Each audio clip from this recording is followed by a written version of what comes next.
Shalom. Welcome to this week's news update for Israel, for advocates for a strong U.S.-Israel relationship, especially those teenagers out there.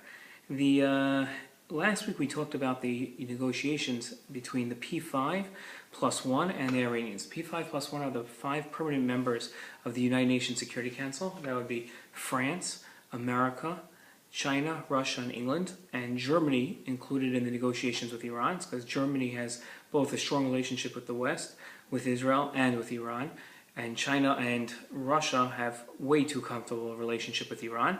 America and England seen as the rational, put it that way, partners in this mix. And negotiations with Iran to try to reach a diplomatic solution to Iran's continued nuclear aspirations, which is seen by the West as a danger, as there's no real evidence that this is for what Iran claims are peaceful aspirations. What the Western states and Western countries would like is access to Iranian nuclear sites to conduct their own inspections, to ensure, as Iran signed off in their treaty, that their nuclear aspirations are really for purposeful benefit. The two sides walked away from the negotiation table last week, agreeing to meet again in 5 weeks. We talked last week about how Bibi Netanyahu saw this as Iran getting a freebie, and essentially how they've got 5 more weeks to push ahead with their nuclear program. President Obama is saying that's not true, that the window is closing, and that he's not going to allow Iran to simply stall. Well, what do the Iranians say? That's interesting, and that's what we lead off with the Pilichowski Page this week from an article in debka.com, a website that I suggest that you check out here and there.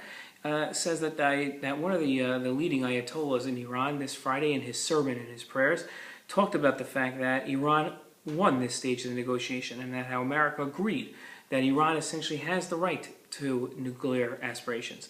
Iran getting that from the fact that President Obama said that Iran definitely does have the right for nuclear energy, Iran taking that to mean that it should have a free hand in all its nuclear development. It's interesting to note when your negotiating partner walks away from the table with probably a different sense of what you wanted them to get from your side. And that's essentially what happened this week. It's pretty scary, and I suggest you check out the Pilichowski Page to see the rest of this Ayatollah's take on the negotiations.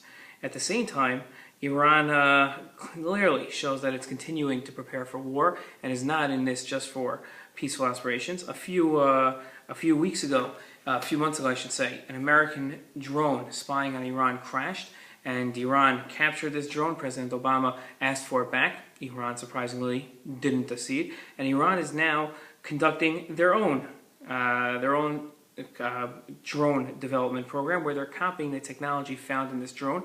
Many suspect that Russia and China also took this technology and are developing their own drones. This would be an incredibly dangerous, game-shifting type of dimension to Iran's capabilities if it had a drone this powerful with this much technology.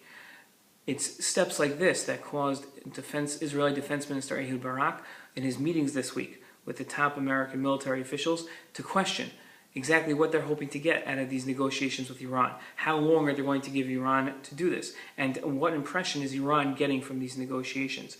Again, our fear, we just last week commemorated, Yom HaShoah, the day of the memorial for the Holocaust. This coming week we will commemorate Yom HaZikaron, Memorial Day, for the Israeli soldiers fallen, and we have to ask ourselves the question, are we setting ourselves up simply for another tragedy? And what steps are we taking as advocates for Israel to stop a future tragedy? How strong and how meaningful do the words "never again" really resonate within our own hearts and our own minds? And what actions are we taking to make sure that they never happen again?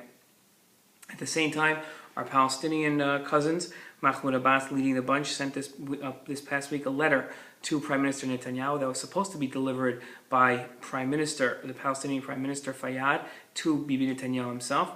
Prime Minister Fayyad felt it wasn't the appropriate time for negotiations because 1,000 prisoners, mostly led by Hamas's efforts, started a hunger strike to try to discourage the Palestinians from taking steps toward peace. Prime Minister Fayyad, my guest, acquiesced to those reservations of peace and didn't approach Bibi Netanyahu himself for peaceful steps. This letter, now the Palestinian Authority is waiting to see if Prime Minister Netanyahu gives a response that they're waiting for and that they're looking for, a response that would show that Prime Minister Netanyahu is ready to accede back to the 1967 lines and agree to a whole host of preconditions before he sits down to negotiate. Mahmoud Abbas again threatening that if they don't get the request that they want, if they don't get the response that they want from the Israelis, they will approach the international community again and unilaterally, without Israeli partnership, try to create a Palestinian state.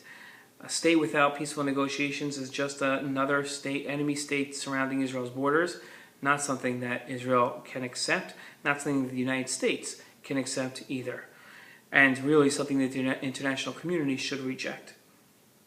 Another Qassam rocket fell in Israel again by terrorists inside the Gaza Strip. Now, while Hamas is not actively firing these rockets, they've taken control, and with control comes responsibility of the Gaza Strip, and thus the Israeli military holds that they are responsible. On a positive note, this week marks the 64th anniversary of Israel's creation.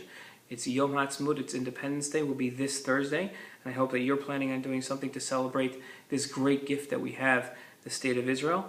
It's interesting, and we noted this at the Pilichowski Page, and I suggest you check it out, that in 64 years, the United States of America was holding in 1840. In 1840, America was plagued by a whole series of problems. Mormons, Mitt Romney, the presumptive GOP candidate for president this year, Mitt Romney, his people were being persecuted in Illinois and looking at a new place called Utah, maybe a city, Salt Lake City, where they might move to. They eventually would, to escape persecution within America. A couple of years later, the Mexican War was on the cusp and would be declared also 4 years later, and a group of people known today as African Americans, who we view as equals and should always view as equals, were still slaves 64 years after the creation of America. Our sister democracy, the State of Israel, and Israel's sister democracy, the United States of America, the strongest allies together in the world, both share the birthing pains of a democracy in its creation and in its start. And it's interesting to note just how far Israel has come, with gratitude towards the United States of America for all its help, the first country that recognized its existence. When we look at Israel and we see some problems, we should note it's still 64 years young.